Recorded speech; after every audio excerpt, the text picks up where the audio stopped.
Okay, now we're going to focus on the impact of market economies. Now we're going to look at the advantages and the disadvantages. We look at the advantages. One of the big things we can see is economic freedom. People have the freedom to make the choices what they want to buy. They have the freedom if they want to start their own business. And they have this freedom without interference from the government. So this would mean there's not as many regulations if you want to start a business. Not as much taxes. You have freedom to spend your money. So the advantages of this market economy is you have more freedoms. Also, they tend to be efficient because a lot of bad businesses do go away. So efficiency in a lot of companies tends to be fairly high. So when we look at our economic goals, freedom and efficiency tend to be pretty good in market economies. So freedom, efficiency are good in market economies. And also, you can make a profit. Many say that if you work hard in a market economy, you can make it. You can come in, start in the bottom, and if you're willing to work, you can make it up to the middle or make it up to the top as a possibility. It's possible to move up. It's possible to move down. Also, there is a strong argument that competition leads to better products. That, if the reason why Apple always has to be trying to improve their product is because they know Samsung is right there, and Samsung's willing to come in with their products as well. So that would be one of the advantages of a market economy. Now, along with the advantages, there are some disadvantages. Disadvantages of a market economy, the first thing we have to look at is security. Now, there's no mention of national defense in a market economy at all. So there's no mention of security. There's no mention of people collecting taxes, putting together to form an army or a police department. These things would have to be private in a 100% market economy. There's no protection for the less fortunate, for those who, let's say, tried to get a job and it didn't work or didn't have the skills to make it. That is a disadvantage to them. Continuing, there's more of a emphasis put on the individual over the community. So the individual individual rights gets placed over community rights. And inherently is going to be unequal. If you have a market economy, and let's say we just start everyone at the same line. I give all of you $10,000, and that's all the money we have in our economy. We start today. You all are given $10,000. Go out and start your lives. We know if we had a market economy that you would have, if we came back in a year, we know some of you would have more money. Some you'd have none. Some you'd have less. That's what happens in a market economy. Some will make it, some won't. Now, is it just by hard work? Possibly it's hard work. We also know there might be some luck involved in people's success too. Sometimes things go the right way, sometimes they don't. In a market economy, we see a person here who looks like possibly homeless.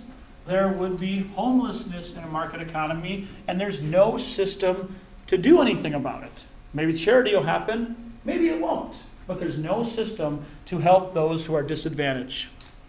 So let's look at equity. Equity is also a disadvantage in a market economy. Let's say people are excluded because they're poor. What about someone with Down syndrome? What happens to them in a market economy? They have less skills.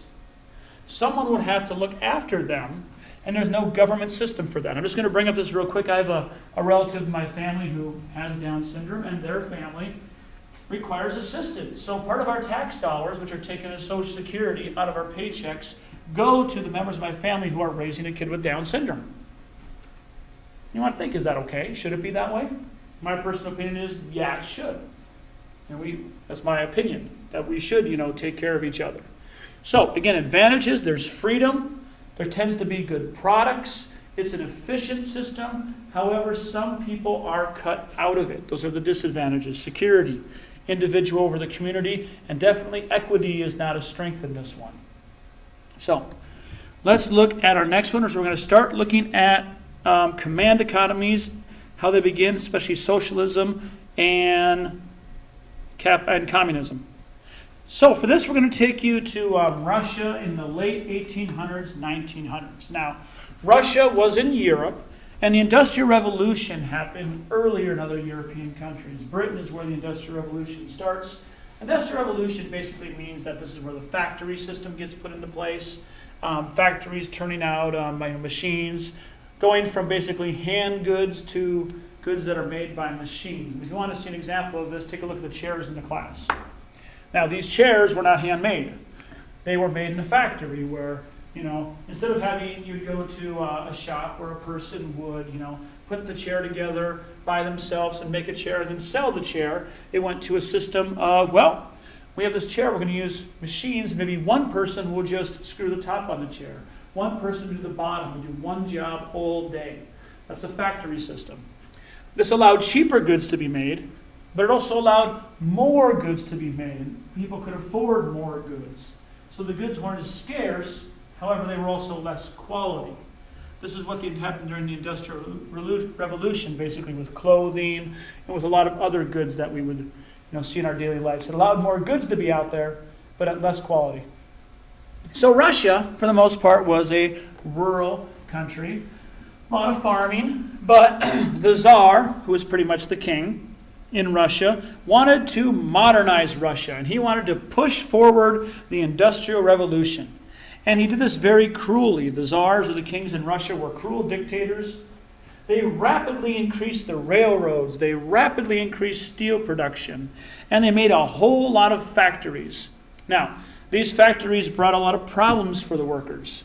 There were horrible, unsafe working conditions and hours. There was child labor. There was low wages. You had people working basically in a factory doing one job over and over and over and over again for up to 12, 13 hours a day, 6, possibly even 7 days a week. And the working conditions were horrible. Now, this had happened in Germany, and it had happened in England earlier. When we read about Karl Marx, when he's talking about the proletariat, the working class, he's mostly talking about the poor Europeans who are stuck working in factory jobs, and he sees it as dehumanizing. He says you're just basically becoming another part of the machine in this process. So this is happening in Russia. And in Russia, there are some key figures who start reading the works of Marx. Now, we know that Marx died in poverty, that he basically depended upon Friedrich Engels for his support. But his works and his readings live well beyond him. So, what happens is people start reading him. And they see that in Russia there's horrible conditions. There's laws discriminating against anyone who's not Russian in the country. There's laws against speaking another language. There's Polish laws. There's anti-Jewish laws. So, the words of Karl Marx sound very good. They sound good to people like Vladimir Ilyich Lenin, Trotsky, other leaders in what will become the Soviet Union. So what happens is, there's groups who follow the views of Karl Marx, and they unite together against the king or the czar.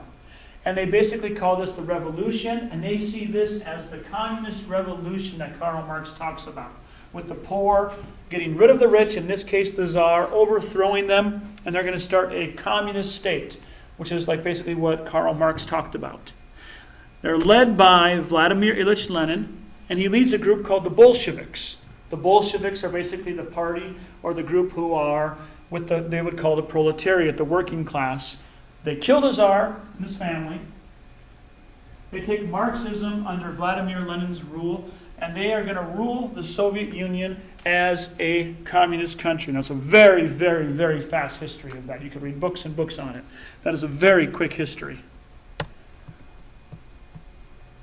So this is basically the beginning of a communist takeover. And if you look at the map on 1980, we can see countries that were communist controlled by 1980. So the revolution that happens in Russia, which becomes the Soviet Union, it's mostly this big red country you see here. China's also in there, and Vietnam and a couple other places. But for the most part, this red area is mostly, with China right here, the Soviet Union. And we see other countries here that are communist controlled. There becomes a large communist revolution. And by 1980, you can see here the Earth's surface, about half of it is close to half of it's under communist control. So now we're going to look at basically what is free economic system, what is socialism, and what is communism. First, let's define these terms before we move any closer. So Karl Marx talked about both socialism and communism. The revolution that happened in the Soviet Union the goal was to make Russia into a communist country. Now, they would be the people living in this time be the first one to tell you the goal was communism. They would say they never got there. But let's first define socialism before we get there. Socialism is, by definition, a political and economic theory of social organization that advocates the means of production, or how to produce, distribute, how to give, how to allocate goods, should be owned and regulated by the community. So socialism is basically the community owns everything. So the means of production, the distribution is owned by the community. So if we look at it on our line where we talk about this, socialism is further to the left. It's not quite as far as communism, but it is like basically that ownership is socially, or is by the people. It doesn't mean there can't be some private businesses that can run the country, but it means most of the production is owned, if not all the production is owned by the community as a whole. So in a Marxist theory, this is seen as a transitional state between the overthrow of capitalism and the realization of communism. So Marxists would say is you have to get to socialism, and then eventually you'll get to communism. So in socialism, there's still inequality. Not everyone has to be equal in socialism. In communism, you see that the goal is to make everyone equal. Basically, communism, the goal is to be a workers' paradise where everyone is equal. So the term socialism, it's kind of vague what socialism actually means. It's hard to define socialism. There are political parties in Europe today, in Germany, that call themselves social democrats. A social democrat doesn't believe that the government of Germany has to own everything. But they believe that there should be government regulation on things like schools and companies, and the government has to have control, and the people have to have a large say. That would be one form of where socialism kind of gone today. We would see that in places like Germany and Sweden. So this is what social democracy is. It's like democracy with, looking out for like the community as a whole, for those who are rich and poor. So again, socialism, the word is a little confusing how it gets used, but it means basically that the community has access and owns everything, and we're looking out for everyone from the top to the bottom. There would be a lot of taxes in socialism. The rich would be taxed heavily in socialism, and it would be distributed amongst those who need it. Now, let's look at communism and what communism is. Communism would be a political theory derived from Karl Marx. It advocates class war, and leading to a society in which all property is publicly owned,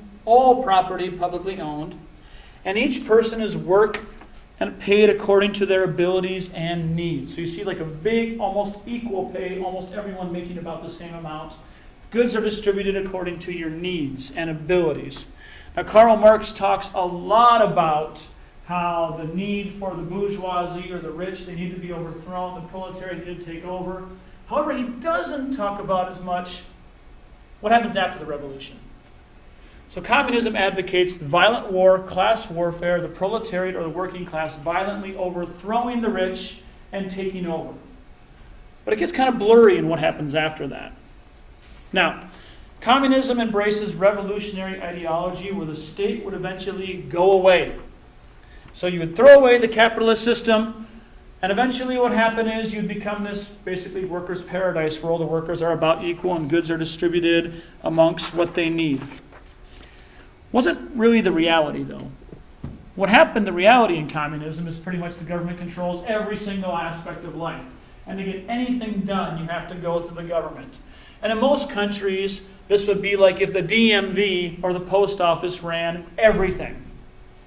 So what that means for a lot of people is lines, and we'll talk about that when it comes to the impact. Lots of long lines and waiting for things. All right, so in this command systems, and we call both socialism and communism, we put them under the command economies. They're not the first kind of command economies ever, but they would be classified as command economies. In these command economies in communism, the Communist Party tends to make all the decisions regardless of tradition or efficiency. So let's go back to our 3 questions. Let's look at what they have to do for what to produce.